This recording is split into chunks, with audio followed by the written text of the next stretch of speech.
house is in Honkayo by the school. These are where the kids and the parents live. They also have factories over here. It's a very, very poor area. School's over there.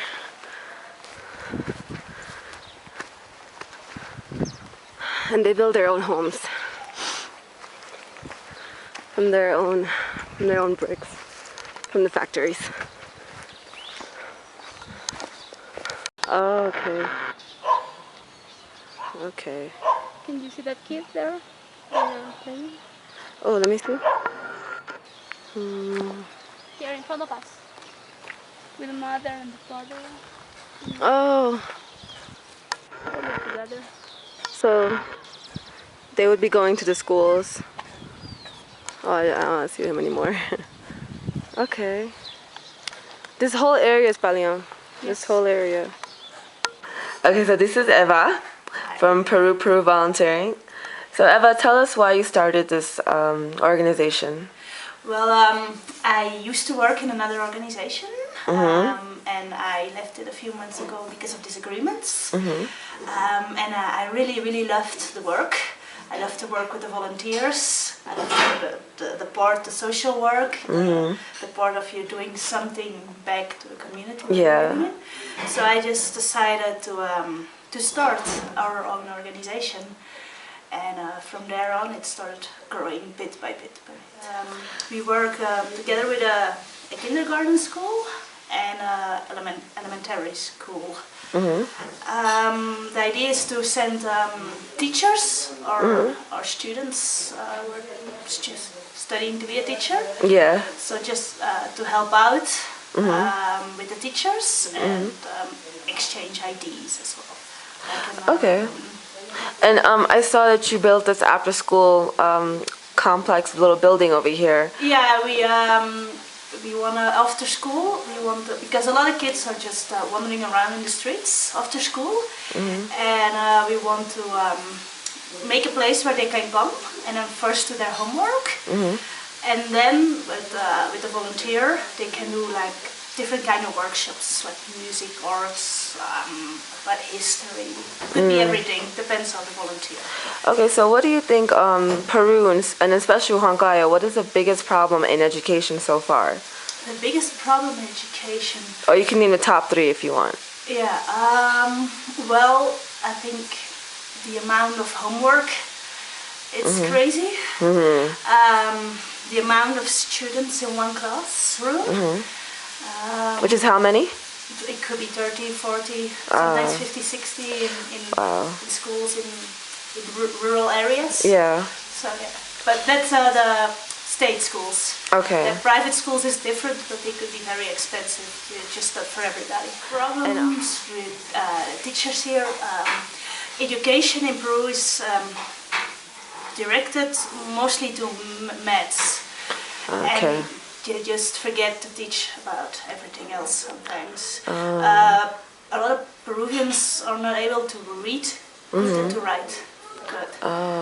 So we want, if the teachers could work together with other teachers, they might learn more to bring in more creativity and other ideas into their classrooms. She's my mother. Her name is Rosa Lazo. And she's a sociologist. She was working very hard for improving our conscience of ecology, and she was planting trees alone, I think 10 or 12 years ago, and because of that she wants to get in touch with many people that they have the same idea, helping the world or trying to do anything about our environment and our house that is there. My mother said about me that I was Veronica Gomez. My career is, I studied 2 careers. My first career was tourism and the second one is a teacher. So that's the reason that I like to talk with foreign people, and I try to help them. We were working with volunteers for the 25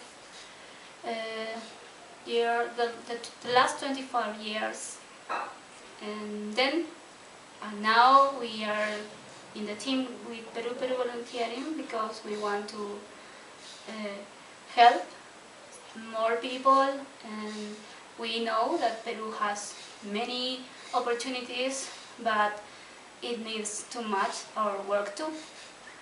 So we want to get in touch with many other organizations that could help the world too. Sabemos que la educación en nuestro país no está muy bien y es por eso que pensamos que otras ideas serían muy buenas para el desarrollo de nuestros niños y niñas. Translating. Okay, my mother said that we know that Peru has a very low education level, and we know that many other ideas or many suggestions and organizations could help to the teachers because they have many problems here, and then we offer them an opportunity to live in family with the spirit of our family, and the person who will be here is going to be treated as a member of the family and with all our love. That's what she said. Okay.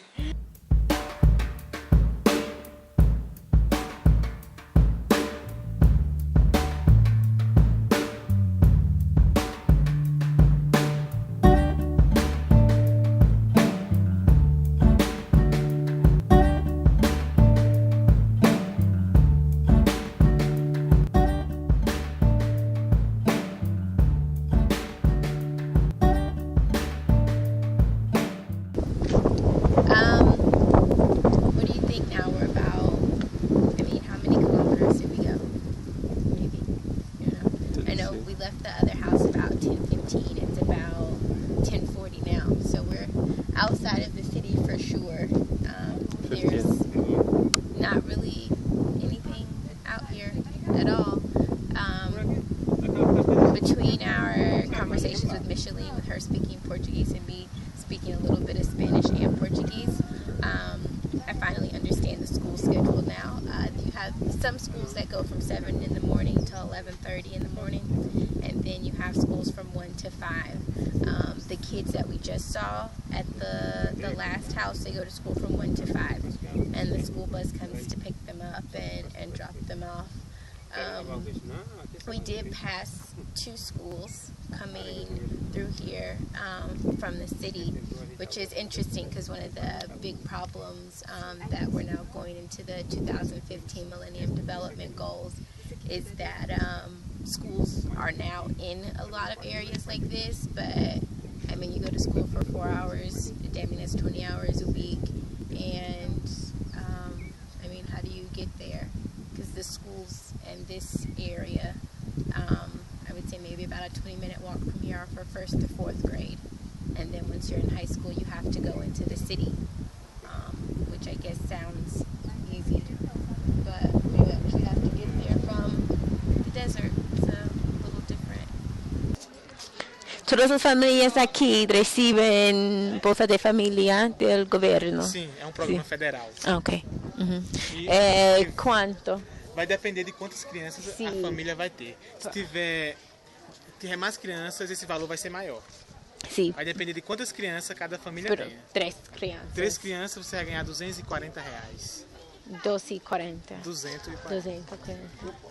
She's in charge of all the health and everything. She works for the local government, but she also lives here in like the government housing.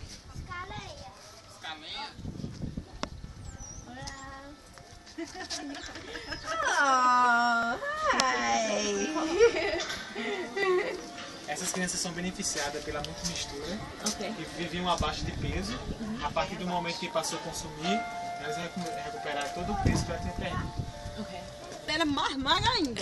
Bem magrinha mesmo. Baixa, ó. Ela tá gordinho, mais gordinho. Bem magrinho mesmo. Aqui, a grande maioria aqui tudo, ela tem uma média de umas 36 crianças, mais ou menos. Todas essas 36, ela recebe a multimistura. Ah, ok. Recebe multimistura. Idosos também recebem multimistura.